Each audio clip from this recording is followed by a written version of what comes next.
భారత ఇందాక ఆయన నా క్లాస్ పీరియడ్ ఒక మాట ఏమన్నా తెలుసైనా బైబిల్, ఖురాన్, భగవద్గీత ఈ మూడింటిని కూడా కాపాడేది ఏది? భారత రాజ్యం. ఈ ఒక్క మాటతోటి నేను ముగిస్తున్నాను.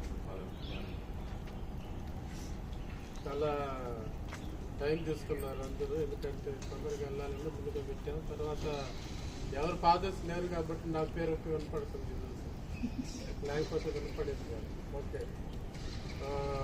రెండు విషయాలు అనమాట. మొదటవది, డాన్ బోస్కో గారు ఎప్పుడు కూడా తన పిల్లల్ని మంచి దైవ బిడ్డలుగా, మంచి పౌరులుగా ఎదగాలని, అది రెండు పౌరులుగా ఎదగాలని ఆశించాడనమాట.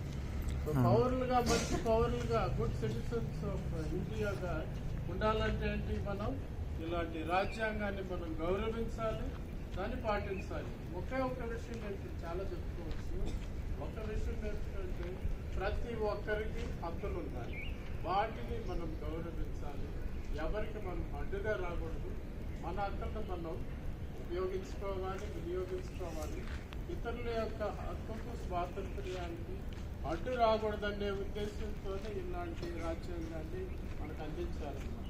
కాబట్టి మనం ఇప్పుడు కూడా గౌరవించి దాన్ని పాటిస్తామని ప్రార్థిస్తాం. Thank you.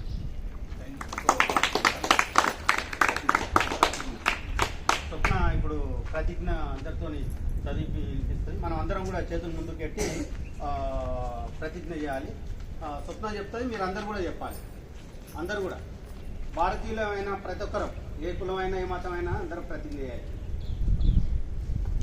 భారత రాజ్యాంగం, భారత ప్రజలమైన మేము భారతదేశాన్ని సర్వసత్తాక సామ్యవాద లౌకిక ప్రజాస్వామ్య గణతంత్ర రాజ్యాంగ నిర్మించుకోవడానికి పౌరులందరికీ సాంఘిక ఆర్థిక రాజకీయ న్యాయాన్ని ఆలోచన భావ ప్రకటన